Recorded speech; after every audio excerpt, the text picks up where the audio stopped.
Anyway, the other major point to look at is that of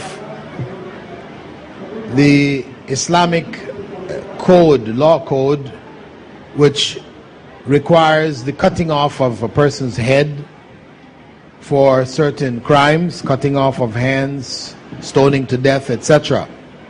What's happening with the lighting? You wouldn't work it out? You need to turn it on.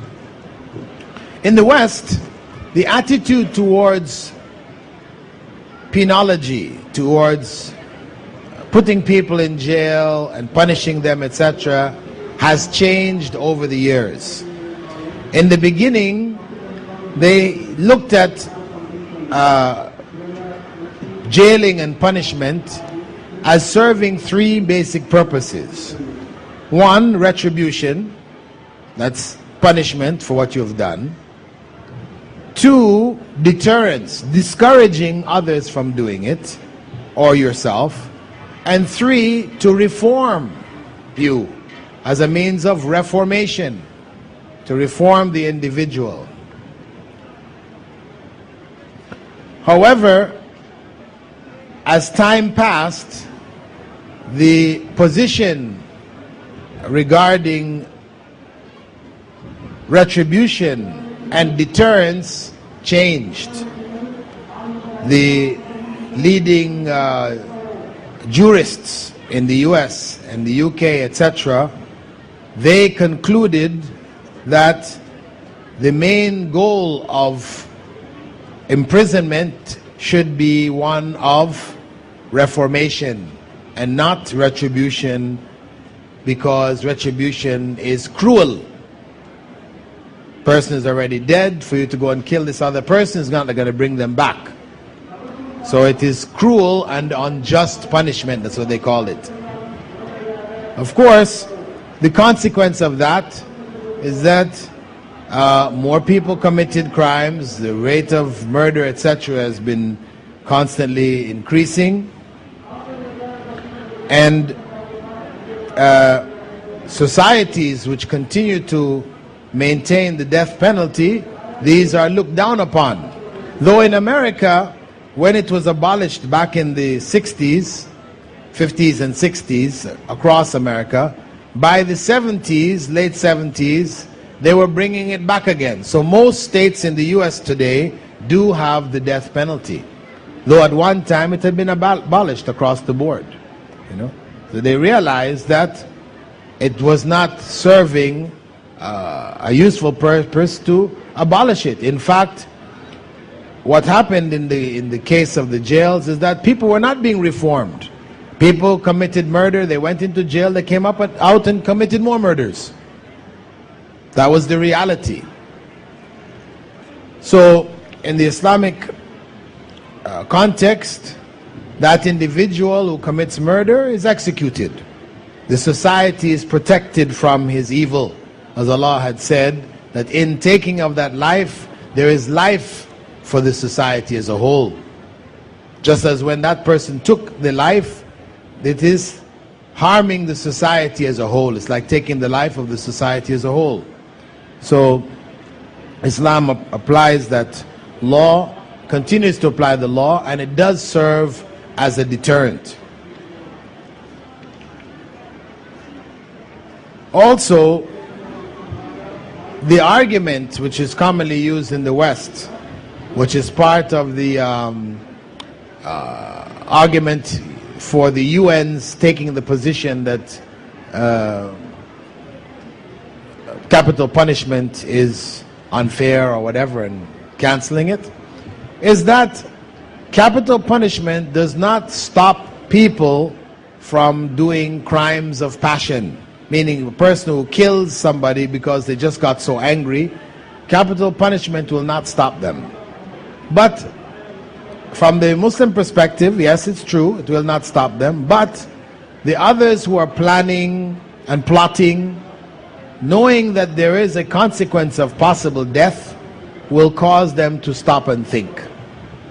When they know there's no death consequence, it will embolden them to go ahead and plot and plan and kill.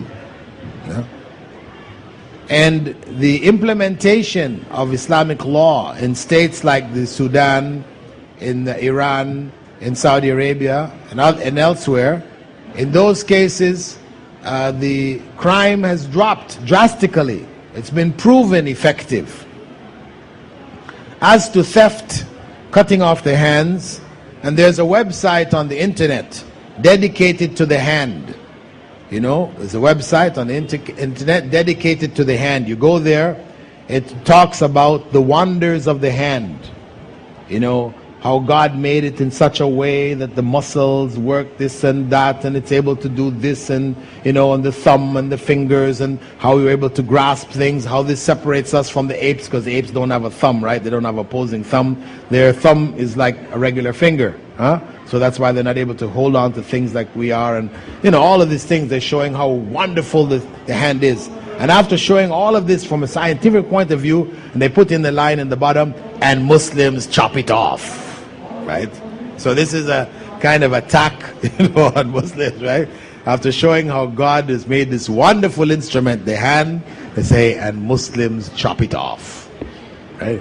Well, we say, one, that the hand is not cut off just for anything, any act of theft. If the value is not above that which has been set in the society by the Sharia, which may vary from society to society. In the time of the Prophet ﷺ, it was according to the value of a shield. The value of a shield. If a person steals what is less than that, the hand is not cut off.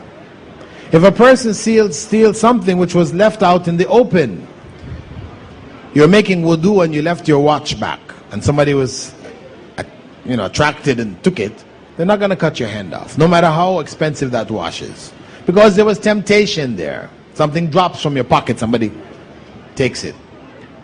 Temptation.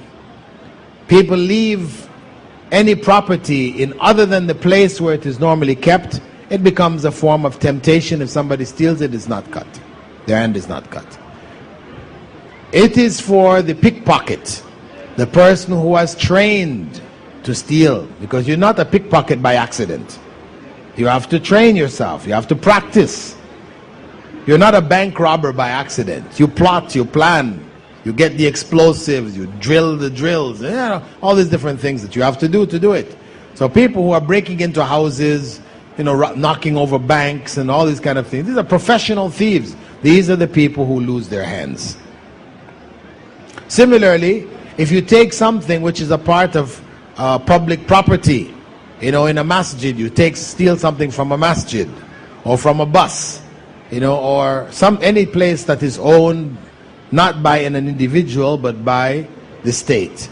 Your hand is not cut off for it. Why? Because since it is public property, you own a part of it. So they will not cut your hand. No, they'll punish you. You may get a lash, you may be put in prison, but they'll not cut your hand off. Also, if you stole from your boss who didn't pay you your wages, right, then they will not cut your hand off, as long as you didn't steal more than what was due to you. You know, if you just went and wiped him out, took all his money and ran, then that's another situation, right?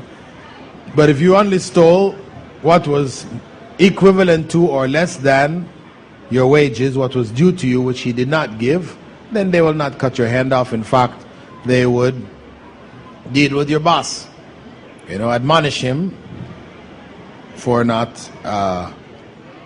paying you your wages.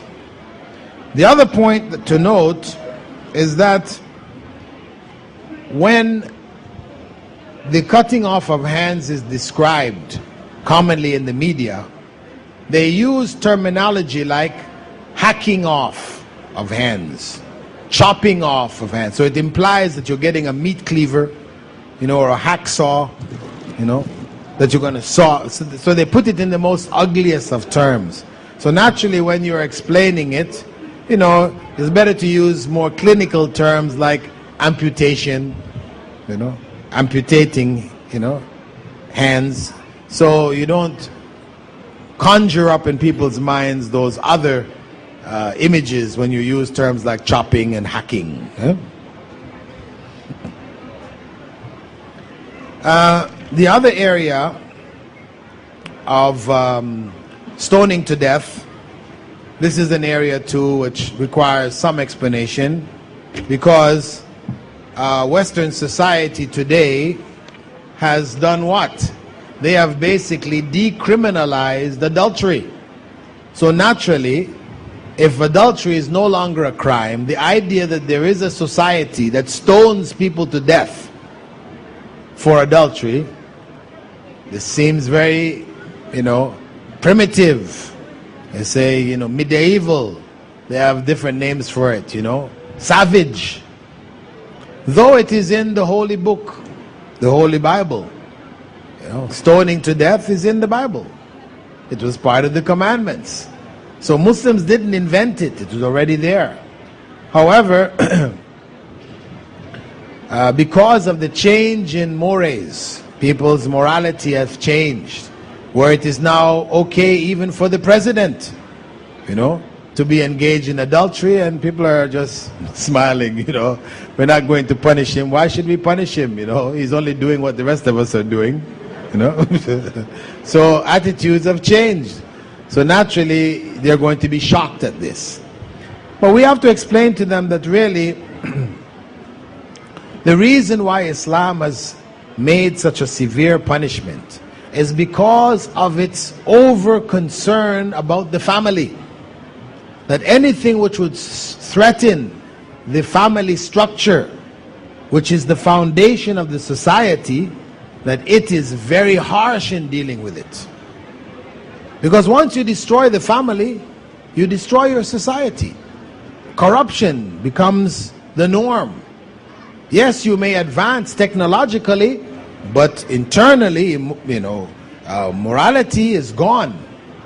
Your society is crumbling before your eyes. So Islam takes a strong position, but it requires 4 just, known, honest witnesses. So now, what are we talking about? What is the likelihood of 4, reliable people in the society witnessing somebody in this act? In a Muslim society, virtually 0. In a non-Muslim society, that's another case, right? In another, if you visit America and you go down to the park with your family, and you hear the leaves rustling behind you, don't turn around and look, because you may be surprised to find, anything going on in public places, right? So they have a different morality, right? But in a Muslim society, it's inconceivable. Completely inconceivable. In the West, with alcohol, anything is possible. There was a case about 3 years ago where on a plane flying from New York to London, a man in first class got on there, married man, sitting beside a woman, also married, in first class.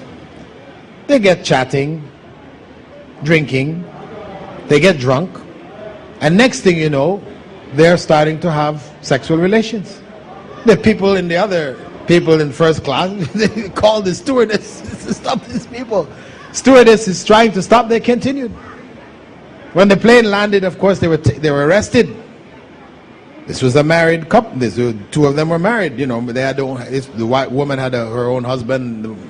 But under the influence of alcohol, their sense of morality dropped. So they engaged publicly in this act. So these things can happen. In Muslim society where alcohol and intoxicants are banned, then the likelihood of this kind of thing happening is very, very rare. So the punishment for adultery remains as a threat. It is a deterrent to discourage people from adultery. And practically speaking, it has been effective. The other accusation which is raised or leveled at Muslims is that of homophobia. Homophobia meaning a dislike, a hatred for homosexuals. Now, of course, this is from a society which has now accepted homosexuality as a norm.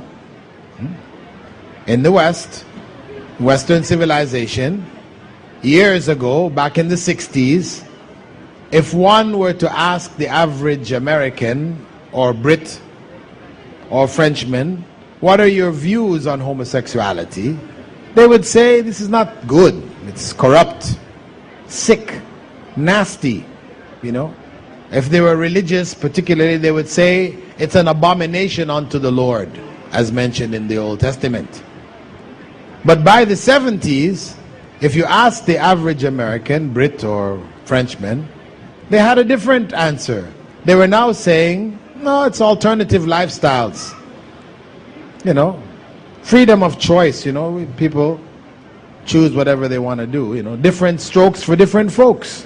They have all kinds of statements to explain, you know, that it's okay, you know. I may not personally do it myself, but if a person wants to choose that, they're free to choose whichever state or relationship they want. As long as they're not harming anybody, that's the whole thing. As long as they're not harming anybody, why not?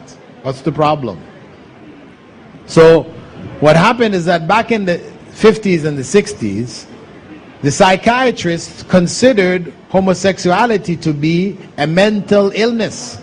So it was in there, in the book of the American Psychiatric Association, it was listed as an illness with treatments.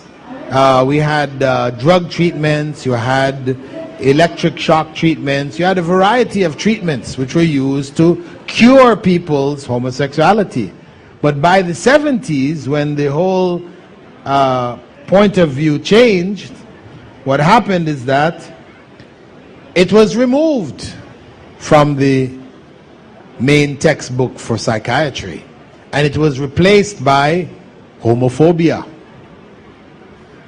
So now, the one who is sick, who needs to go to the psychiatrist and to have his brain examined, that is us. And those who despise and hate homosexuality. So, this is one of the accusations leveled at us, so that we are intolerant, you know, we can't tolerate other people's choices, etc. You know, we're violent towards these people. Well, we say that homosexuality is a deviation. It is corrupt, no different from pedophilia or any of the other corruptions. We don't make these distinctions. What is against the norm, what God has prescribed as deviant, in need of punishment, etc., then that's what we stand by. And we're not going to change our position based on the pressure of certain elements of society.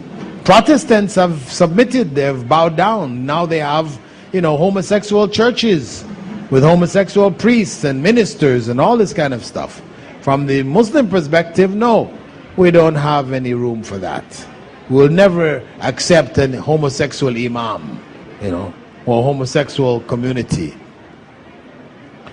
And of course the arguments, sometimes we're confronted with the arguments of the homosexuals that this is medical, it's biological, it's genetic, you know, all kinds of arguments that they've brought up. In the notes I have gone through the major arguments and shown them to be false.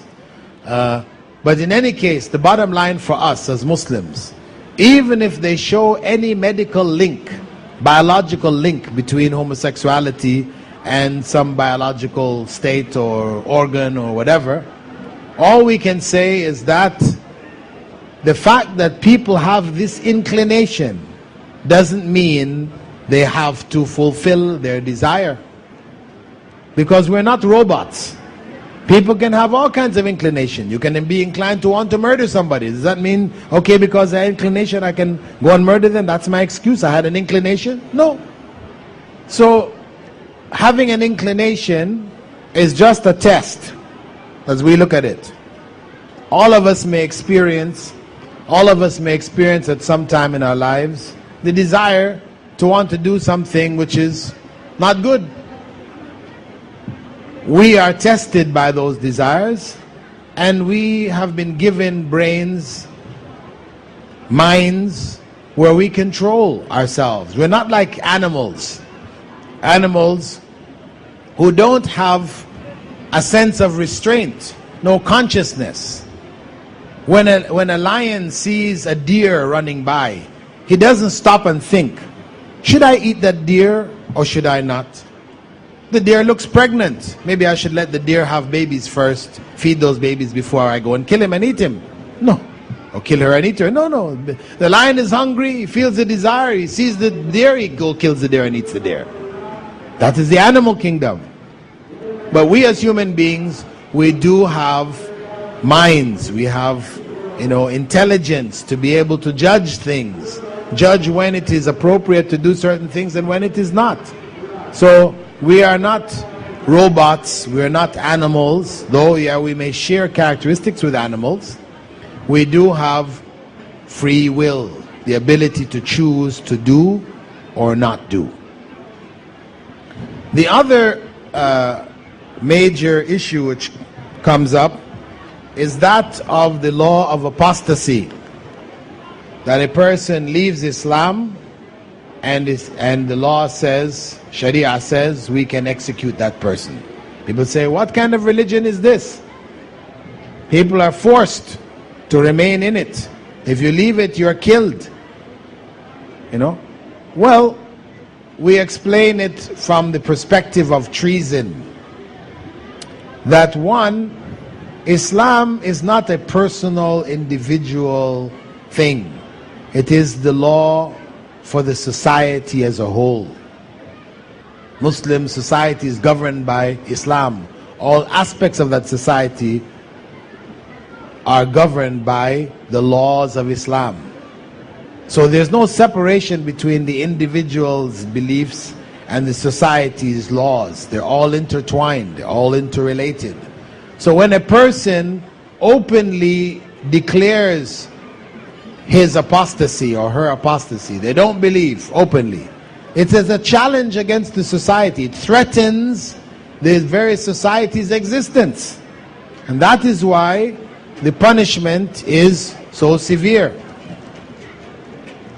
If the person chooses to not be a Muslim, leave Islam, quietly leaves the country, then Islam does not permit or instruct its members to send death squads after that person to go kill them. No. This hunting down of Rushdie and all this kind of stuff, this is not from Islam. But within the Muslim community, the Muslim state, that person who openly declares their disbelief, it is looked at as a threat for the weaker members of the society who are conforming with Islam because the law is there.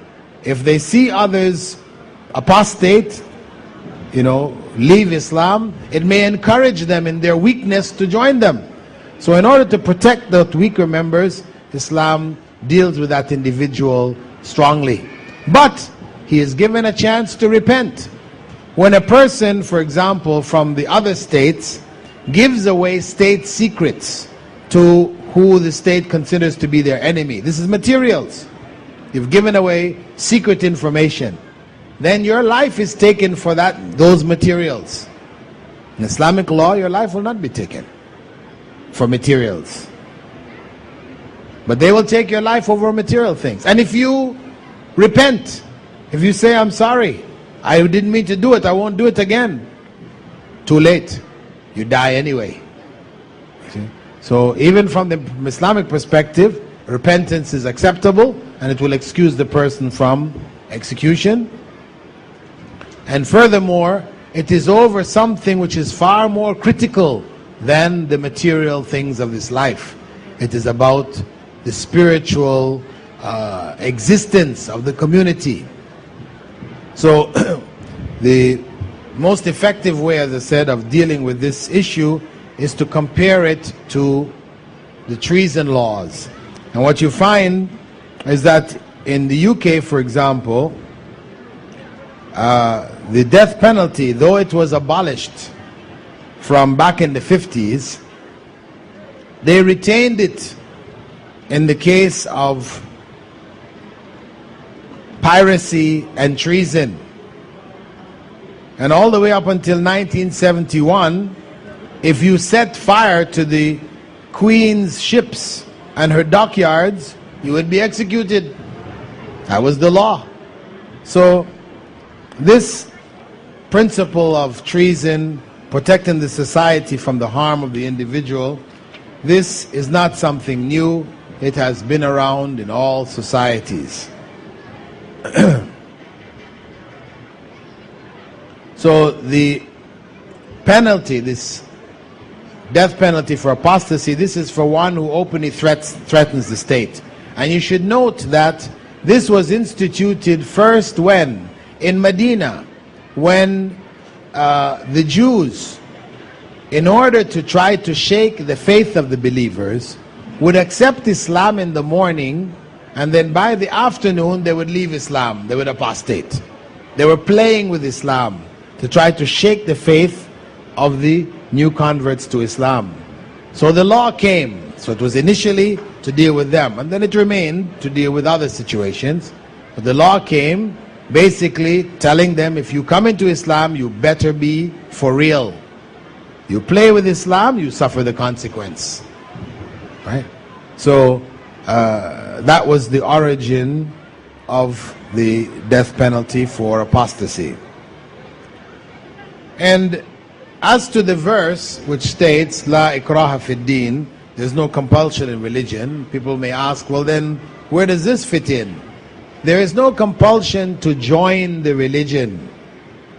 No compulsion to join the religion. But once you're in, you're supposed to be in for good. The last point, there's also a point here on music.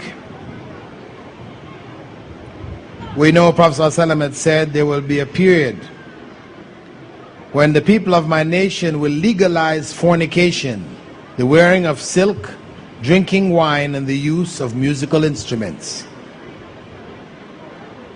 And he also said, some of the people of my nation will drink wine, calling it by another name. Merriment will be made for them by the playing of musical instruments and the singing of adult female singers. So on the basis of these two hadiths and others, Islam took the position that musical instruments and what it produces, the music, is prohibited. The only exception made was for the use of the duff, a kind of drum, and the human voice, with the exception of adult females singing before males. But small girls, it's okay, and males and young boys, it's also okay to sing and beat the duff on occasions of merriment, etc. Now some may ask, why? Why? Human nature loves music. That's why Islam did not prohibit it altogether. The mother singing her child to sleep, it's natural. We have that inclination towards it. However, it has an evil element to it. And that is why it was restricted in Islam. Now, some would ask, well, what is that evil? All we can see is that it's good, it's pleasurable, it makes us feel comfortable. You know, if you're down, it makes you feel in a good mood and all these other kinds of things. You know, music is enjoyable.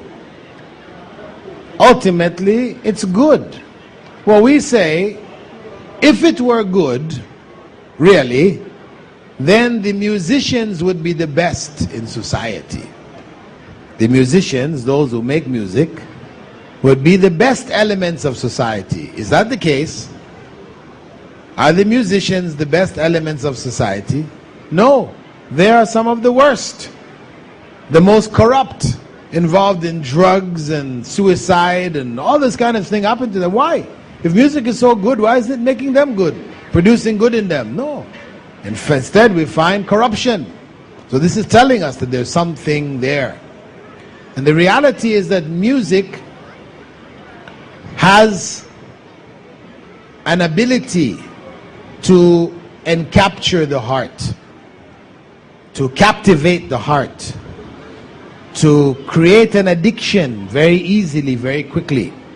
This is why, for example, if you used to listen to music when you were young, whatever, you gave it up, whatever, till now, then you hear 2 bars from a song you knew when you were 7 years old or 8 years old. The whole song comes back in your head. Words, the whole thing. Why is that? When you try to remember a surah you memorized a month ago, you're struggling. But that tune from 10 years ago, it's in your head in an instant. Is it telling you something? It has an effect on the psyche. It has a subliminal effect, so that it can change people without them realizing it. Change their habits, their morals, etc. It can do that. When you look at many of the heinous crimes committed by youth today in Western civil societies, you find that it's related to the music that they're listening to. It is related to the music that they're listening to. And music has a subtle way of affecting us. You don't even realize it. You think, okay, no, I'm hearing it, doesn't affect me. I'm praying 5 times a day, I'm fasting, I'm doing all the things, but I listen to music. It helps me study. You know, some students tell me that I can't study without listening to music, you know. When I listen to music, it calms me down and makes studying easy for me. Yeah, because you're addicted. This is the nature of the addict. You know, like the person who smokes cigarettes, it says it calms me down, you know. But how did you become an addict? How did you learn to smoke cigarettes? You think you could take a cigarette and take a full breath, you know, take a deep breath the first time you ever smoked a cigarette? You ever tried that? Pick up a cigarette and go, what would happen to you? Huh? You would be coughing. You'd be like this. You couldn't do it. You have to train yourself. What happens is that you take little bit, till you destroy the natural reaction of your body to this foreign element which is harmful to it. You have to destroy it in your lungs before you can now go, that tastes good like a Marlboro should, right? No, this is, you know that the Marlboro man died of cancer also, right? Marlboro man who used to be in the ads riding off into the sunset, right? On his horse, with his cowboy hat and his cowboy boots, he died of cancer. And his family is suing the Marlboro cigarette company for killing him. Anyway, the point is that this is the nature of music, that it reaches into your psyche, it touches you and affects you without you even realizing it. So, even if we are not able to put our finger exactly where the harm is, know that if Allah has prohibited it, it is harmful. One of the questions one of the brothers wanted to ask before was, why did Allah prohibit certain foods and allow certain other foods? He prohibited those foods because they're harmful. He prohibited those foods because they're harmful. Some of the foods and things that He prohibited, we can see the harm very easily. Alcohol, very clear. But other ones, it's not so clear. Other prohibited things are not so clear. Pork. Well, some people may argue about pork, you know, but is it really clear? What's the difference between pork and beef? The line is very fine. And that's why the difference between alcohol and wine and juice, you know, fruit juice, is very fine also. The difference between trade and interest is very fine. And that's what the people in the past said. But interest is just like trade. Huh? The reality is that every prohibited thing has a permitted version. Everything which has been prohibited to us has a permitted version. In fact, many permitted versions. The basic image of the garden, Adam and Eve in the garden, one tree prohibited. All of the other trees of the garden they can eat from. One prohibited tree. That is halal and haram. People like to say, you Muslims, everything is haram for you. They say this, everything is haram. You can't do anything. Any enjoyable thing you want to do is haram. We hear young people saying that too. Muslims even saying that. But the reality is that's not true at all. The vast majority of things are halal. The haram is actually very few. Very few. But what happens is, Satan comes to us and makes the haram so attractive, we feel our lives are incomplete unless we take that haram. This is where real enjoyment is, in the haram. And this is from Satan. And that's exactly what happened to Adam, wasn't it? Satan came to him and told him, this is the tree you really need to eat. Right? God gave him all the other trees, but no, this is the one that you need to eat from. If you want to be eternal, you want to be like the angels, eat from the tree. So that is the nature of the haram. That Satan has made it attractive. The media supporting Satan has made the forbidden things attractive. So now when you look around, all the enjoyable things you want to do, you say they're all forbidden. But no, actually, there is so much in halal, in the permissible, but we just can't see it anymore. The last issue, last two issues are interrelated: terrorism and jihad. One, Muslims are accused of being terrorists. We should point out that, in general, one man's terrorist is another man's freedom fighter. It's relative. In many cases, it's relative.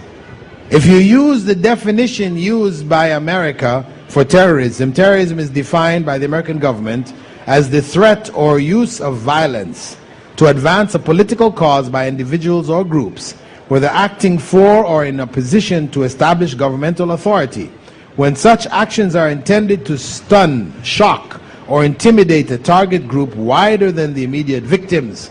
That is the definition, according to American government, of terrorism. That describes the American War of Independence, the French Revolution.